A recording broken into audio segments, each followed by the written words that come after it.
It's no secret that the early 90s are not viewed as a primo time for horror movies. Post the slasher burnout of the 80s, pre the resurrection of the genre thanks to Scream, it was a time where only the truly faithful went to the theater to indulge in their favorite genre.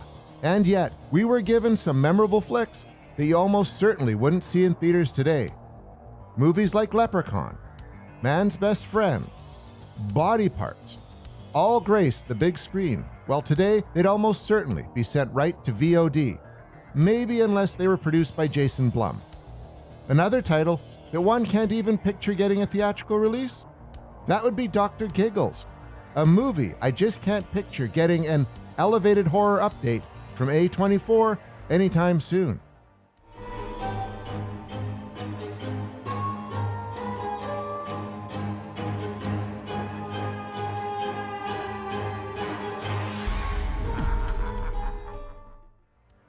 If you haven't seen this cheese fest, let me explain the rather simple story. Years ago, in the sleepy town of Moorhigh, a psychotic doctor was killed by local townspeople after it had been found out he had disregarded his Hippocratic oath in a rather severe way. His son was never found, hence a local legend was born about the missing and presumably crazed little fellow. Cut to some 30 years later, and it turns out the boy has taken up the family business, albeit in the form of performing gruesome surgeries in a mental institution. Dr. Giggles, as he's called thanks to his overwhelmingly jolly nature, has finally come into his own and is looking to travel back to his hometown to met out some revenge for dear old Pop. But what Dr. Giggles doesn't realize is that in the midst of his rampage, he'll find his true calling in the form of a teenage girl in need of a heart transplant. The doctor will see to it that she gets what she needs by any means necessary.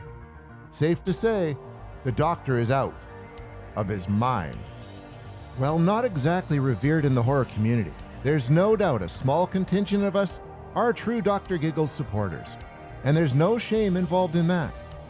Behold the gleeful nastiness of this movie, the ridiculous carnage wrought by Larry Drake as Evan Rendell, a maniacal wannabe doctor with a predilection for creative methods of murder and bad puns. I mean, even Freddy Krueger would slap his forehead at some of the groaners delivered by Evan. Leave it in for at least a minute. Examples: he should have kept his hands to himself. Have a heart.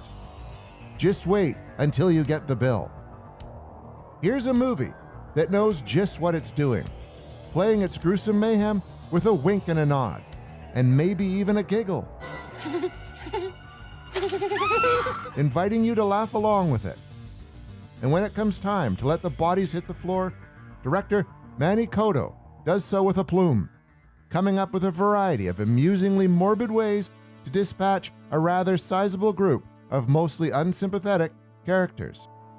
Released in 1992, this movie was an eye-opener for young, burgeoning horror fans like yours truly, who are still figuring out the twists and turns of the horror genre. Here's a movie that you would not probably claim is good, not in the traditional standards. But is it bad?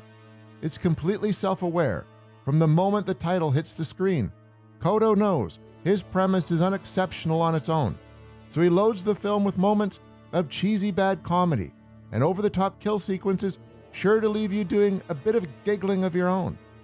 The movie wears its shameless ridiculousness as a badge of honor. I dare say, even people who don't like horror movies may very well find themselves amused by Dr. Giggles. For it exists so happily in its own bizarre world, and it gives no shits about what you think of it. Is this outsider art? Is it transgressive cinema?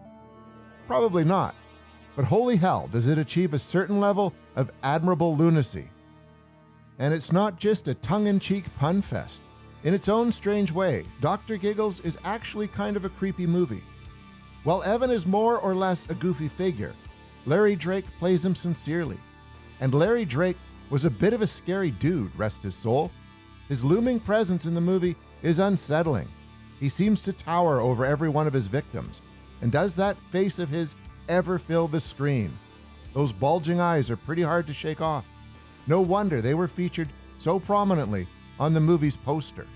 And his signature giggle indeed gets under your skin after a while. Although to be fair, some might get tired of it sooner than others. Drake was a woefully underused actor in the 90s. He was best known for his Emmy-winning role as Benny in LA Law. And aside from Dr. Giggles and Darkman, we were largely deprived of him, often on the big screen. A shame, because he had a great character actor's face and probably could have brought us several more memorable performances if given the chance. Drake's bulky frame and intimidating mug stand in stark contrast to the object of his twisted desire. Holly Marie Combs as Jennifer is a successfully likable protagonist, fragile and appealing in that special girl next door way. The sincerity of Jennifer's scenes, matched with the troubling nature of her heart condition, provide a welcome distraction from Drake's demented murder sequences. Every slasher movie requires a final girl you can truly care about, and there's no doubt Combs brings an aura of fresh-faced virtuousness that makes her easy to root for. Rumor has it Jennifer Aniston auditioned for the role and didn't get it, which might be just as well. Imagine having to sit through the puns of Dr. Giggles and Leprechaun back to back. Though Combs proves to be a charming protagonist, the same can't be said for most of the folks in her hometown, and it's safe to say you won't really miss any of Dr. Giggles' victims after they're gone. Jennifer has the reliable stable of unremarkable friends, including a chode of a boyfriend who you keep waiting to see get knocked off. Spoiler alert, sadly, he somehow survives the movie.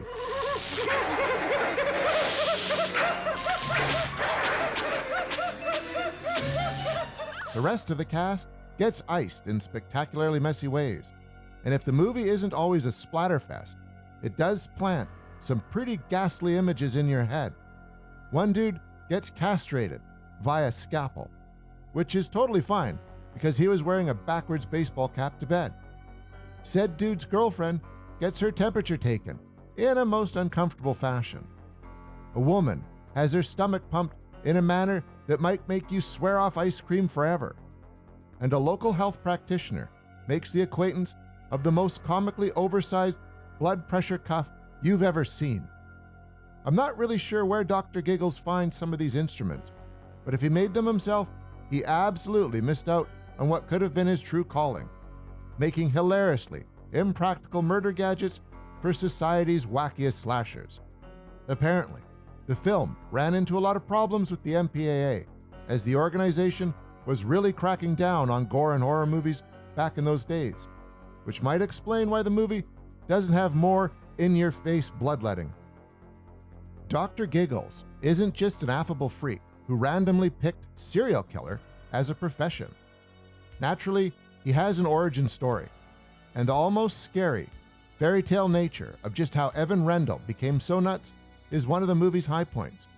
It didn't hurt that his daddy was a maniacal doctor himself, a man who snapped when his wife became terminally ill and took to ripping people's hearts out in order to find the right one for his beloved. A dude that sick just has to have his own nursery rhyme, and guess what? He does. The town has a doctor, and his name is Rendell. When it became obvious the town would simply not stand for his heart-snatching antics, Dr. Rendell had to protect his son at any cost. And if that meant sewing the kid inside the corpse of his dead mother, then so be it. The younger Rendell seemed destined to be a nut job anyway, so a move of this kind probably helped put him right over the top. The reveal of the maniacal little kid bursting out of his mother's body is legitimately disturbing. So much so that you don't mind that it's just a tad far-fetched. It's pure yuck. The movie is respectably made from a technical standpoint. It's not remembered for being an A-list production, but it's certainly not a low-budget affair by any means. With crisp cinematography, appropriately gloomy production design, and a compelling music score, all aiding the overall picture. Writer-director Manny Cotto wasn't a significant name in the movie business back in the 90s, but you certainly may have seen his name on television the last couple of decades. Cotto has written for legit shows like Star Trek, 24, Dexter, and American Horror Story. The latter is surely closest in spirit with Dr. Giggles, with its warped humor and grisly death sequences. So it's nice to know that while Kodo has moved on to bigger and better things, he still gets a chance to flex the same unhinged muscles he did back in 1992. Revisiting this movie recently was an absolute blast. It made me feel young again. Movies like this helped shape my love of the genre. Of course, I revere the classics: The Exorcist, Night of the Living Dead, Texas Chainsaw Massacre. Those are brilliant films, but the Dr. Giggleses of the world are wholly part of why I love this stuff. It's weird, it's crude, it's brazen in its efforts to gross you out and make you laugh. Why shouldn't we admire a movie like this? One that sets its modest goals, achieves them, and leaves you giggling in the process. Refreshingly, Dr. Giggles was a one and done. No sequel ever materialized, which is sensible when you consider how the bad doctor goes out at the end, and it stands on its own as a weirdly satisfying slasher with a very dark sense of humor. Going to the doctor is usually an unpleasant experience, but this is one appointment you shouldn't bail on.